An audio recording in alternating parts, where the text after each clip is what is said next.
এদিকে দীর্ঘ 15 মাস পরে জাতির উদ্দেশ্যে ভাষণ দিলেন সাবেক প্রধানমন্ত্রী শেখ হাসিনা। জুমার পরেই অ্যাকশনে নেমেছে আওয়ামী লীগ। ভাষণে দিয়েছেন ডক্টর ইউনূসকে কঠোর হুঁশিয়ারি।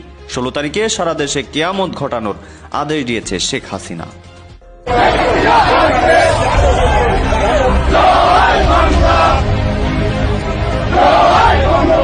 একটা জিনিস আপনারা বোধহয় দেখবেন, এটা আমি বলে দিচ্ছি, আমি হয়তো একটু আগাম কথা বলে অনেকের তখন পছন্দ হয়নি যে ইউনূসের মতো একটা ভালো মানুষ, আমি কেন এত বলি, কিন্তু আজকে নিশ্চয়ই বাংলাদেশের মানুষ সারা বিশ্বব্যাপী মানুষকে। দর্শক যে যেখানে আছেন আশা করি ভালো আছেন। এই মুহূর্তে পাওয়া সব থেকে বড় ব্রেকিং নিউজ এবং গরম সংবাদ। আপনারা শিরোনাম দেখে বুঝতে পেরেছেন যে কি অবস্থা হতে যাচ্ছে। হ্যাঁ দর্শক, ঠিক 15 মাস পরে সাবেক প্রধানমন্ত্রী শেখ হাসিনার জাতির উদ্দেশ্যে ভাষণ দিয়েছে। রীতিমতো সেই ভাষণের পর থেকে রাজপথে উত্তপ্ত। জুমার পরেই মাঠে নেমেছে আওয়ামী লীগ। দর্শক কথা বাড়াচ্ছি না, তিনি ভাষণে কি কি বলেছে 16 তারিখ অর্থাৎ 16ই ডিসেম্বরে সারা দেশে কিয়ামত ঘটানোর হুঁশিয়ারি দিয়েছে। কথা বাড়াচ্ছি না, চলুন এ বিষয়ে বিস্তারিত তথ্যগুলো জেনে আসি। আশা করি সঙ্গেই থাকবেন। একটা জিনিস আপনারা বোধহয় দেখবেন, এটা আমি বলে দিচ্ছি, আমি হয়তো একটু আগাম কথা বলে অনেকের তখন পছন্দ হয়নি যে ইউনূসের মতো একটা ভালো মানুষ, আমি কেন এত বলি, কিন্তু আজকে নিশ্চয়ই বাংলাদেশের মানুষ সারা বিশ্বব্যাপী মানুষকে হারে ভাই টের পাচ্ছে এবং দেখতে পাচ্ছে এই লোকটা ভিতরে ভিতরে কি ছিল। এত অর্থ সে কোথা থেকে পায়? 666 কোটি টাকা যদি কারো ইনকাম ট্যাক্স, কত টাকা থাকলে 666 কোটি টাকার তার ট্যাক্স হয়? একবার একটা চিন্তা করে দেখেন, এই লোকটার এই টাকার উৎস কি, এটা কেউ কখনো জিজ্ঞেস করেনি কেন? আমি দেশে বিদেশে আমাদের দেশের ভিতরে বা আন্তর্জাতিক বুদ্ধিজীবী জ্ঞানী গুণী সবাইকে আমি জিজ্ঞেস করবো, কেউ কোনোদিন এই কথাটা ভাবলেন না যে লোকটা টাকা আসে কোত্থেকে? বাংলাদেশটাকে নিয়ে এসে ছিনিমিনি খেলছে, সাংবিধানিক ভিত্তি যার নাই সে ক্ষমতা দখল করাতে অনেকে খুব বাহবা দিল যে এইরকম লোক আসছে বাংলাদেশ একেবারে শান্তির দেশে বয়ে যাবে। কিন্তু শান্তির পরিবর্তে যে অশান্তির সৃষ্টি করেছে, যেভাবে জঙ্গিদের ছেড়ে দিয়ে আজকে জঙ্গি রাজত্ব, এই ছাত্ররা কোটা আন্দোলনের নামে, কোটা তো ছিলই না, আমরা তো বাতিলই করে দিয়েছিলাম, তারপরে এই আন্দোলন 15 জুলাই পর্যন্ত তাদের গায়ে কিন্তু একটা টোকাও দেওয়া হয়নি। কিন্তু তারপর যখন এই ছাত্র নামধারীরা মেট্রো রেলে আগুন, পুলিশকে হত্যা, সেই এনায়েতপুরে, এই সিরাজগঞ্জের এনায়েতপুরের থানায় প্রকাশ্য দিবালোকে পুলিশদের পিটিয়ে পিটিয়ে 13 জন পুলিশকে হত্যা করলো, এবং সেটা তারা স্বীকার করেছে।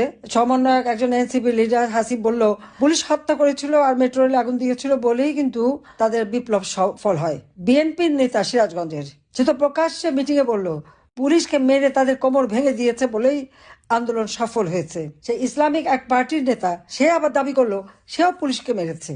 আর এনসিপির বেশ অনেকে তো গর্বস্বরে বললো যে পুলিশকে সে এমন মার দিয়েছে যে আর ওরা কোমর সোজা করে যেন দাঁড়াতে না পারে, তার জন্য তাদের আন্দোলন সফল হয়েছে। এখানে আমার প্রশ্ন, আমাদের অগণিত আওয়ামী লীগ নেতা কর্মীর বিরুদ্ধে সন্ত্রাসের মামলা দেওয়া হচ্ছে, বিস্ফোরকের মামলা দেওয়া হচ্ছে। আমি নিজেও একজন, আমি নাকি খুনি, আমাকে তো মৃত্যুদণ্ড দিয়েই দিয়েছে। কিন্তু একটা কথা, যে ঠিক আছে যাদেরকে হত্যা করেছে তারা বলছে, এই হত্যাটা হলো কেন, কারা করলো?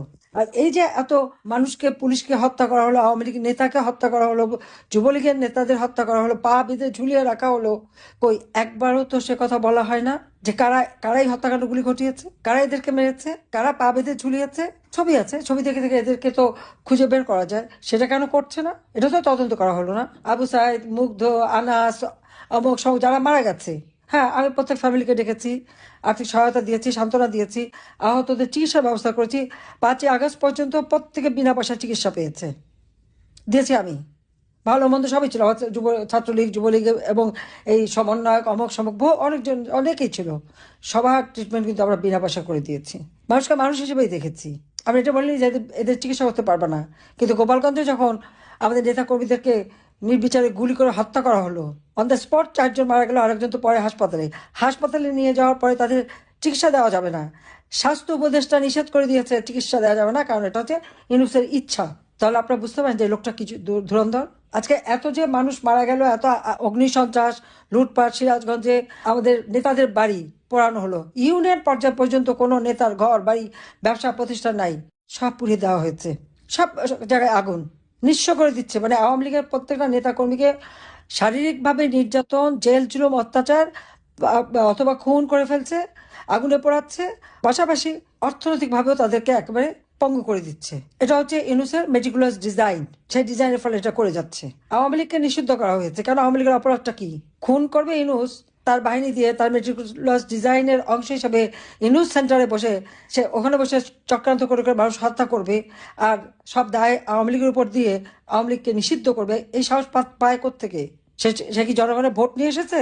আসুক না, আমি তো চ্যালেঞ্জ দিচ্ছি, আসে দাঁড়াক, আমার যে কোনো একটা নেতা কর্মীকে আমরা দাঁড় করাবো।